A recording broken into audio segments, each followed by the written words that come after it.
What is up, DG Army? Nethervvoid Awesome is John coming back at you with more strategy series this week. And this week I'm doing the awesome T-54 Tier 9 Russian medium tank. It's been a long time coming. I've been grinding this for a long time, this line. And wanted to get this thing since the T-54 was really awesome. It's since been kind of nerfed. It used to be really just, you saw them on the field, you ran pretty much. Kind of like a lot like the old IS-4. But it's still an amazing tank. We're going to go over this tank in this video. And this tank used to be so badass, everybody said it was made out of bounconium because it got so many bounces. With normalization changes and things like that, it's just not as bouncy anymore.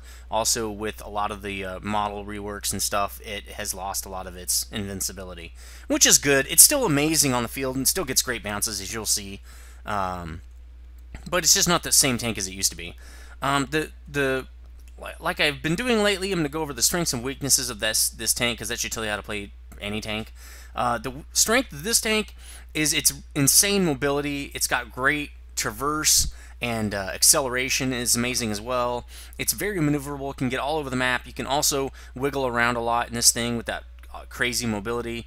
You can flank people, you can juke people. It's just, the things you can do with mobility in this tank is really great.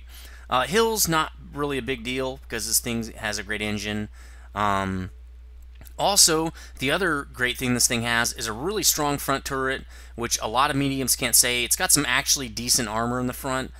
You'll get quite a lot of nice bounces. It doesn't have invincible armor in the front by any means, but it does have a nice strong turret and a couple of other things like that, which a lot of, especially a couple of the front hull right here is pretty nice.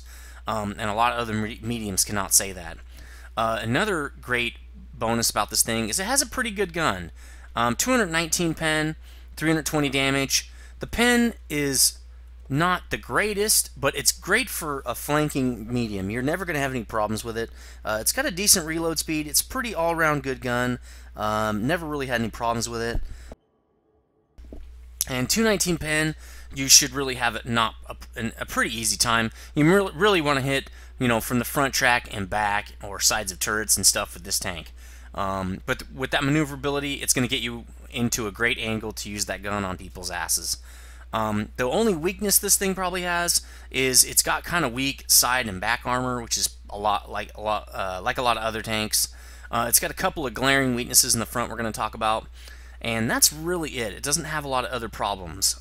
This tank, like a lot of other Russian tanks, is just a all-around great built tank. Again, I don't know how much reality that is compared to other tanks of its age, but it is great in this game. So, knowing how to play this tank, let's talk about some statistics. 650 hit points, not really worth talking about unless you're up in tier 10 heavy area, because almost all the hit points are the same. Now, power to weight ratio here, 20-1, really nice. That's where it gets that great acceleration. Speed limit 56, you'll definitely get up in the 50s, especially on flat asphalt ground. You're going to see lots of great movement even on hilly ground. The traverse on this thing is 92. It's ridiculous. That's all I got to say. It's going to feel like you're playing a low-tier light tank. It's how great it is. The hull armor is actually pretty good in the front. 120, that kind of slope is pretty decent. The side armor at 160 is still not that bad, and if you have an angle on it, you can still deflect some shots. What you really shouldn't be doing is sitting in one spot anyway, so you should be wiggling around and stuff. But the 160 on the side is really not that bad. Back armor, 45 and 65, is obviously pretty bad, but that's pretty much any high tier tank. Now the turret armor, or I'm sorry, that was the side of the whole armor is 80. That's not that great. You're going to get penned quite often in that weak side armor. 120 on the front, we did talk about that. So the turret is 200 on the front, which is pretty awesome for a medium tank. That's more like an American turret type of armor, really nice. 160 on the side, still pretty good. You should still get some pretty nice bounces off the side of the turret. In the back, obviously 65 is pretty bad. But the front of the turret, really nice. The side of the turret, pretty nice. And the front of the armor, pretty good. The view range at 390 is pretty awesome for tier 9. 400 would be like super amazing, but 390 is really great, especially for medium, which I think usually mediums don't have as great of a view range. At tier 9 and 10, I've seen them have pretty good view ranges, but Let's look at what the Pershing has. That's a tier 8, right? 390, still good. 380, it's a little worse. I was trying to find some examples, but I might not be able to, apparently. I don't really have any other mediums right now, so you just have to take my word for it. But usually mediums have not as great of a view range. Apparently, maybe that's tier 6 and 7 compared to their heavy counterparts. Anyway, go back to the T-54. It's going to be kind of hard to do a video on the Super Pershing. Now let's go over weaknesses of this tank. If you have to face it straight on, if you're really up close face hugging this thing, the two cupolas are obvious choices, the commander being here, and I think this is the loader's cupola. Also, anywhere above this splashboard is pretty weak upper armor. The lower armor seems to have the better hull. The better lower half of the upper glacis has better armor. This is the same with the Type 59. I usually try to shoot it above this splashboard, and you can get pretty good, pretty nice penetrations here. The driver viewport is also a nice weak spot. The ammo rack is behind the light right here, which is a lot like all the other Russian tanks, so you can get a nice ammo rack right there at times. But the ammo rack isn't weak by any means, just that's where it is. Lower plate, again, obviously a nice choice right there. But you really want to get the side armor since it's only 80. Like right behind this front track right here, you're going to hit side armor if you hit right there. But if you're so that's pretty much it. If you're going after this turret, you need to have like a 250 or above pen to get through that front turret reliably. Even then, you're probably not going to be doing a very good job at hitting that turret through that turret because it's pretty strong. So those are the weak points. Now let's talk about some modules. The radio you should have had for a long time, I think. This is usually how it works. Yeah, T-54, you should already have the radio. So you're going to pop that 730 meter radio on right away. That's pretty nice.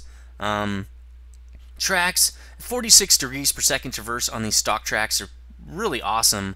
The 48 just makes it a lot easier. Pretty sure you can load everything with the stock tracks. Let's check it out. That's pretty typical for almost all Russian tanks. I don't think they should have that because it's really not fair to everybody else. I mean, they should balance it, but that's the way it is. With Russians, you can usually go after the tracks last, and in the T-54, that's definitely the case. So you can see I have a full rack of equipment even, and I can still use the lower tracks. And since you're already getting 46 degrees per second, only going up a paltry, what is that? Not even 5% increase there. Just use the stock tracks all the way to the end. The engine, a pretty nice little upgrade up to an 80 horsepower upgrade up to 700 horsepower. 620, it's not bad, but it's not the mobility you're looking for. Adding that 80 horsepower is 12% approximately. It's very noticeable. The turret, you do need that for the biggest gun, so you will be starting out for a long time with this lower turret. And again, it's not a lot different except for the side armor. The front armor is the same, and the traverse is actually faster. View range is the same and everything. So really all you miss out on is that side armor. But you actually drop some degrees per second. It's not really noticeable because it's already pretty fast. But you do lose 4 degrees per second on the turn speed. The guns, you're going to be able to start out with the 100mm LB1, and that's because you researched it on the T-44, so throw that sucker on right away. 175 pen, quite a significant difference off the Top Gun there. 220, that's about 40 pen, so you're going to really have to do some flanky moves, which again, not very hard to do in the T-54. It's pretty easy actually. So 230 damage, not too bad. You do lose a little bit of reload going to that Top Gun, but you get a lot more damage and a lot more pen. It's definitely, this Top Gun is definitely worth it. This middle gun, I can't remember how the tech tree works. I haven't had played this tank in actually quite a while. That would be, yeah, the LB1 you already have. That would be this gun, I'm pretty sure, the D-54. Let's go back to the garage here. No, the 10-2C. 10-2C. Oh, I haven't even unlocked it yet. You don't really need this gun. It's a side step. I don't really know why you'd even get it. The pen's a little lower. You get a little more reload speed, but you're losing 10% penetration. I really don't suggest that. Even in a flanking tank, there's just a lot of times where you can't flank and you need to go head on, and that extra 20 pen is going to help a lot. So I don't know. I just went straight after the D-54. I think it's in the line anyway. Yeah, it's on the way to the T-62A anyway. Probably a lot of people will never unlock this. I'm probably going to unlock it just because I'm a completionist and I want to elite this tank, but you probably never need to unlock that, and we'll talk about that more in the tech tree. So those are the modules. Let's actually go to the tech tree right now. So here's the T-54 tech tree, and as we already talked about, it's a pretty easy tech tree. You're already going to have this radio, you're already going to have this gun, so throw it on right away. The track upgrade you can save till last because it really doesn't do much and you don't need it for any of these pieces of these modules. The engine upgrade is pretty nice, but I would probably shoot straight for that 100 mil because it's just a really nice gun to have to make it so you can shoot people in the front and possibly pen, as I'm going to show you in an upcoming video. It definitely beats the 175 pen to go up to the 219 pen. It's just a huge difference. So definitely shoot straight for that 100 D54. Then get this engine, which is going to put your mobility way up there. Then I would get the tracks to get your mobility up even a little bit more. Then you're already ready to go and just go straight for the T62A. And that's pretty much this whole tank. You know, fill out any extras if you want to elite it, and you're done. Alright, back from the tech tree. Let's get into some equipment here. It's pretty standard equipment. Vents for increase to all your cruise skills. The rammer, obvious choice. Stabilizer, obvious choice again, because you are a medium and you're moving around all the time. Now, there's been a lot of confusion lately on the vert stab compared to the laying drive, which you can see here. The vert stab in every situation is better than the laying drive. There's no doubt about it, even if you're barely ever moving, even if you're just moving your turret, because having a 20% smaller reticle at all times already makes you a lot faster at aiming speed than a 10% to aiming speed, because you already have a 20% reduction at all times to your aim time. So it's just a lot better. There's data that supports this. There's been a lot of studies done on it.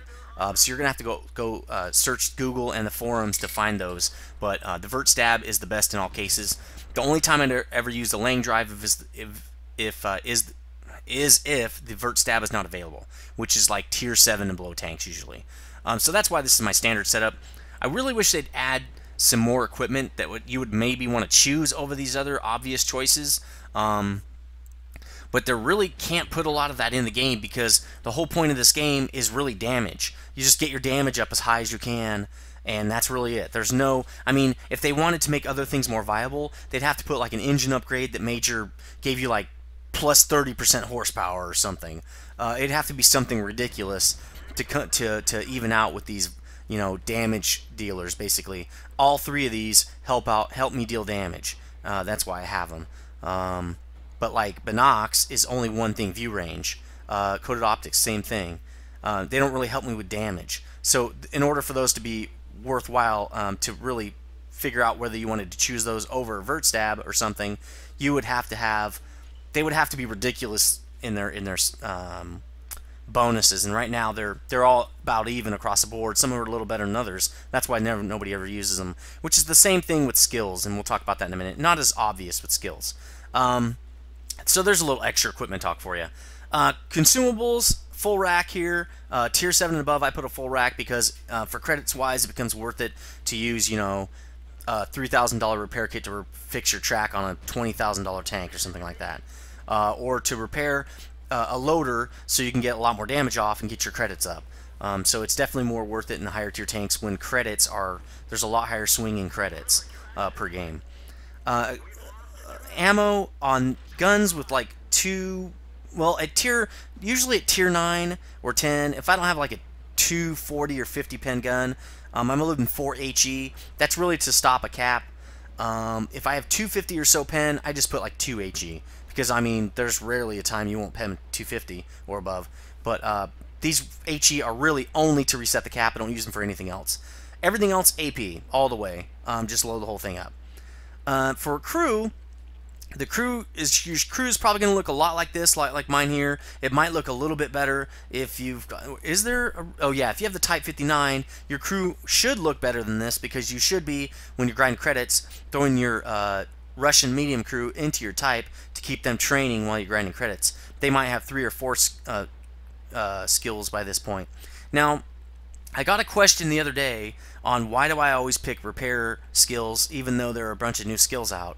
And that's because repair is still one of the best skills out there.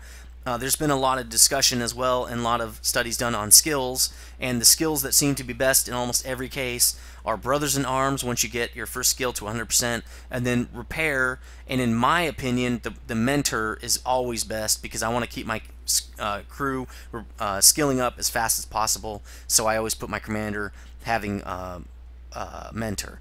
So that's how I do it. The first crew skill I'd pick is Mentor, and then All Repair, and then once that gets to about 120%, I would flip it over to BIA and then get Mentor again and All Repair. The way I do it for the third skill is I would probably get Recon for the third skill for your commander, because this guy's so mobile. You'll probably be doing a lot of scouting, and seeing if you've been scouted or seen is a great thing, especially when you're trying to flank. So I'd probably wait till Mentor got to 100%, then I'd flip it out for Recon, because Recon needs to be or I'm sorry, Sixth Sense, because Sixth Sense needs to be at 100% to be activated. So I'd wait till Mentor got up to 100%, flip it out for Sixth Sense, and then start up Mentor again. And for the Gunner, again, once the skill reaches 100% here, I'd switch, or actually, yeah, on my third skill, I'd probably leave this as Repair. On my third skill, I would get the Snapshot, which is a percentage-based skill. You don't have to, it's not a perk, it doesn't have to be 100%. It adds another 7.5% gun dispersion due to turret rotation, a negative value to that, so you'll have an even tighter reticle when you're moving your turret around, which you're going to be doing all the time when you're doing a flank maneuver. So I'd definitely go with that. Any amount of aim time reduction helps, so that's what I go for. And for the driver, it's kind of up in the air for that third skill for this. I'd probably either go Smooth Ride or Off-Road Driving. Smooth Ride is another negative 4% to gun dispersion due to vehicle movement. It's also percentage-based skills. It's not a perk. It doesn't have to be 100%. Or Off-Road Driving, which adds 10% mobility on soft ground and 2.5% mobility on normal ground. So if you're trying to drive through deserts, or if you're getting the swamp maps, if you're on Clan Wars and stuff, that off-road driving is going to help you a lot. You don't want to get bogged down. But Smooth Ride will help you all the time, so you might want to just go with that. Controlled Impact, it's not very heavy tank, not like the E50 or something. So I probably wouldn't get Controlled Impact, because it depends. That all depends on the weight of your tank. See, 64 tons versus the 35 is the T-54 is 35 tons. I probably wouldn't get Controlled Impact. And for the loader, I'd probably just get 12% the safe stowage plus 12.5% to ammo rack durability, and that's just because that's active all the time. It helps my ammo rack stay alive. It keeps it from being damaged. Not only keeps you from being ammo racked, period, but it keeps your ammo rack from being damaged where you have to repair it. It's not a lot. 12.5% hit points is not a lot, but I think it's better than Adrenaline Rush plus 10% to increase your reload speed when you're under 10% hit points. Because let's face it, if you're less than 165 hit points, you're probably going to die almost immediately. It's very rare that you're going to last a long time through a game with less than 10% hit points. It just doesn't happen a lot.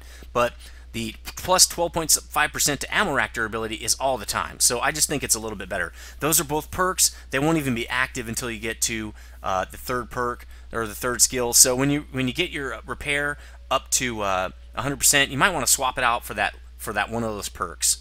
So that's pretty much how I do crew skills. Let's get this thing into some games and show you how much it kicks ass. This is a great little game I had on Ensk and Counter Battle. Notice I'm ranked up pretty high under the top, but you know, tier 9s are going to be either middle or top, because there's nowhere to go past 10, which is kind of nice. Once you get into tier 9s and 10s, it is really a lot more fun to play, just because you don't get ranked at the bottom a lot. Getting ranked at the bottom is fun if you have a great game. It's like, wow, I beat those guys, and you know, I was in a much worse tank. But usually, if all skill being equal, you're just going to get trashed because your tank is just not as good. So that's always to be considered. What you can't just consider, well, if you're good, you should always be able to beat people when you're in a low tank. No, because if you don't consider yourself cream of the crop, which I don't consider myself cream of the crop, if I'm in a worse tank, probably most of the time I'm gonna die. As far as if I'm 2 tiers lower, 3 tiers lower than somebody, I'm probably gonna die. So I'm coming over here trying to flank. I've noticed that on this map and Encounter, you can flank the flag pretty hardcore. Nobody really ever goes over here. Now, there should be some guys at J1, like a TD or something, especially that big T28, although I think he is at H9. Let's look, see if we can even see. That's the Lorraine. No, we can't see that far. Yep, T-95, there he is. So, oh, there's a T-25 AT. Oh, and a Tiger too. That's a little unexpected. Usually heavies don't sit there in the corner. Probably just trying to flank somebody. So, boom! Right through the track, like I was telling you, the front part of the track, right on the first gear of the track there. I'm pretty sure he's tracked, so I'll fire again. Coming around here. Now, I'm going to show you how the maneuverability of this tank can get you. And see, I got a nice bounce right there. Of course, he's probably only got a 200 pen gun, maybe, if he's got the upgraded gun. Super Pershing, not really too worried about these guys because their pen is pretty bad. Unless you give them a lot of side armor. Okay, here's a Hellcat. He's about to get juice. I think I just got shot from behind from an ally. But right now, the T-25 AT is probably my biggest threat because that 12-ton is not going to be penning me. I decided to ram him anyway and take him out. Now I got guys all around me. Now, when you're in this situation, you got to go where nobody is. Take this guy out quick. Get to where everybody is at least in one direction so I can put my front armor out there and get some bounces. This guy's going to try to get behind me. Nah, I don't think so. But the Super Persh does get a shot into my side right there. Now, I said I'm not afraid of him. I didn't say you could ignore him. I don't know why he's giving me side armor. That's why people think the Super Persh is really horrible, because they don't know how to stay in the game with it. They keep giving people side armor and asking why it's not bouncing. So here's the Hellcat. I'm gonna take him out. Boom! Now I'm behind their lines. Pretty much screwed them up pretty bad. Didn't have a lot of allies helping. Those mediums are just sitting back. I don't know what they're doing. In a medium, you got to try to find a way to flank, especially in a city map, because where there's maps where you can flank, like in the city, you have to do it. It's going to make your team win. Now, we're both down to one shot kill, but there's no way his gun is going to take me out. I'm going to give him turret. He's trying to shoot me in the cupola. I'm moving around. He's dead. And then I get artied. Let's get the end caps. So here's the first plate to that game. Pretty decent game, even though I got killed. Lots of credits there, and it looks like about 1,150 point tank game with premium there. Killed 4, damaged 5, got lots of shots on people. Basically took out that whole corner. There was a couple guys helping me, but a lot of those mediums really should have been pushing up and helping. Luckily, I put the guys in, tried to get it so they couldn't all shoot at me at once, and got my front armor out there, and finally took some people out. Luckily, that Tiger 2 couldn't focus on me, or I probably would have gotten killed by a tank, not an arty. Again, second play here. Second on the list for XP, and a lot of that's probably because I did not survive the whole battle. Didn't get any cap points or anything. Again, if Artie wasn't in the game, I would have survived. I fought 4 tanks, or 5, I don't even remember, and I came out on top, and then an Artie hits me. So, I mean, I wasn't fighting him, really. Anyway, whatever. So, pretty good game. Second, the last plate here, 12 shots fired, 9 hits, probably because I was moving around a lot. I tend to miss more on these mediums when I'm doing some hardcore flanking like that. But look, out of the 9 shots I did shoot, 9 penned, and that's because that 219 pen gun, really awesome gun. Did 2,400 damage on a 1,650 point tank. Had a pretty good game. This was a good game. I was really trying to have good games in this thing for a while. It took me a while to get some good games just because I had some bad luck for a while. This was on a 3 times weekend though, so really nice game. And let's get another game. Another good one on Himmelsdorf. Again, like I've said in the M103 Mastery replay, this is pretty much my favorite map. I don't know if I said that. I think I pretty much implied it. But here I'm going to show you, and let me speed it up a tiny bit. Okay, there we go. Sometimes I wait to see where the team's going before I roll out. I am a top tier medium. I'm going on the hill. Now, if you've got enough guys covering tank Dead Man's Alley, which again our heavies spread out way too much in my opinion. We should have put more in Dead Man's Alley. But anyway, you can get some you got to get some fast agile tanks up here, and you're going to see why fast agile tanks rule the hill.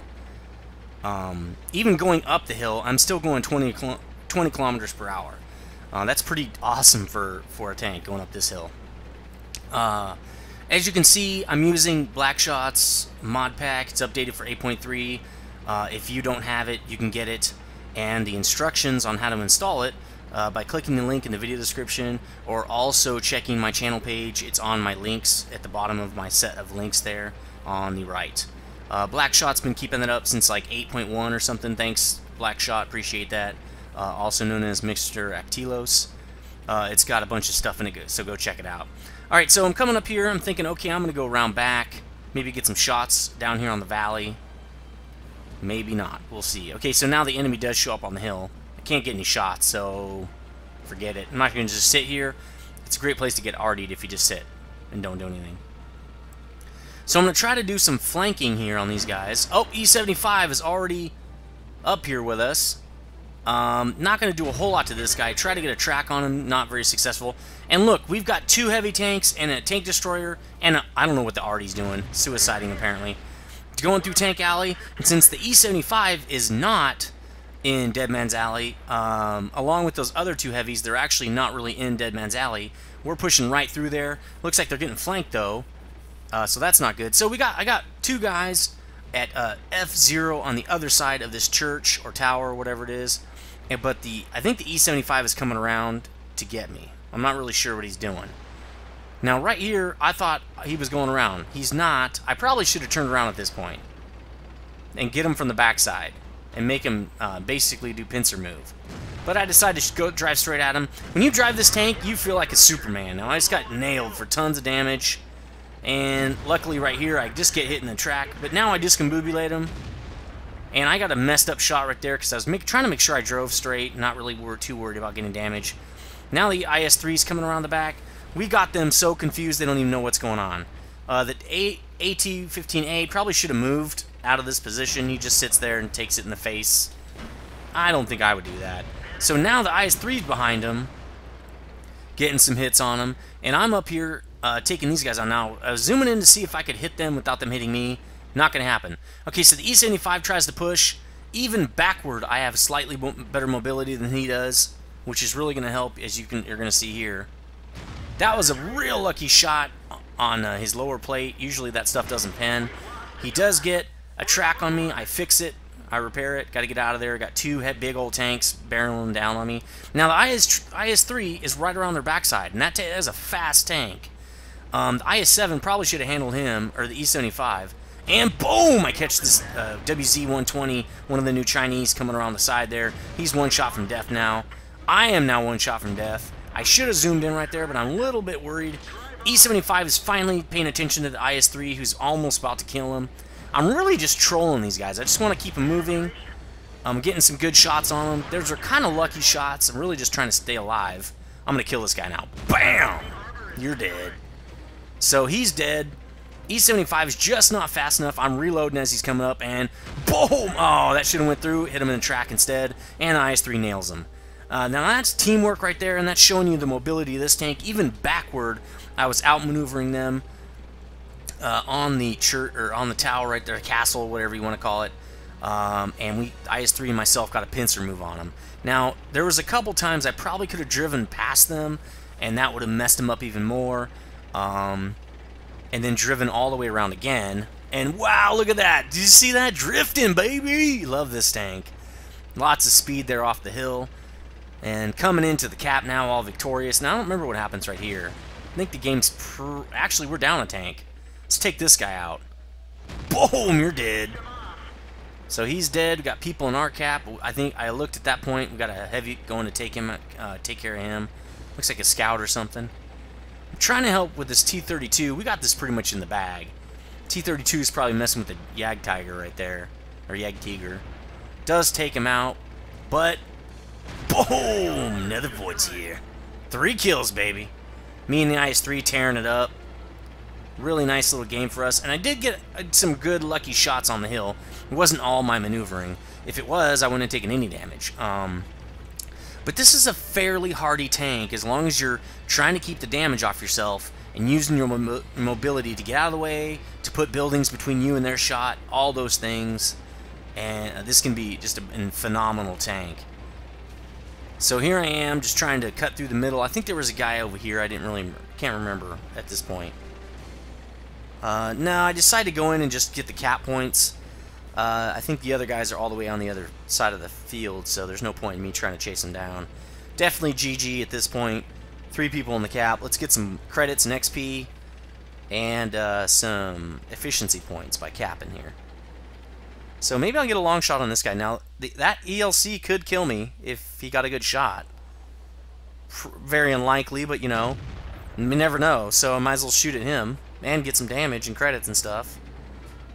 Trying to hide a little bit. Oh, there we go. Now I'm going to get the kill. Boom! Get out of here, Tier 5. That's what I'm talking about. Alright, let's get some end plates. So here is the first plate to this game. A really nice game on Himmelsdorf. Again, I really love this map, so that's why I have such good games on it. It's been out since like closed beta. It's like one of the first maps they ever created. And it's all city, and that's why I love it. Not a lot of arty in here. There are a couple spots you can get arty, but I really love that map. 1,200 point game, pretty decent. Not as much credits as the previous game, but still really good. Killed 4 guys, got damaged 5 guys. Let's look at the second plate here. 3rd on the XP list. I did get jacked up a lot in this match, but I did not die. The Tiger does come in at the top because he's a Tier 7 in a Tier 9 match, shooting Tier 9s. Yag Tiger, probably because he was going up the middle right there. It looks like he killed 5 guys, got lots of damage on guys. So let's look at the last plate here. 14 shots, 12 hits, 11 pens. Pretty decent game, especially for how much maneuvering I was doing. 1,700 damage on 1,650 point tank. It could have been a lot more damage.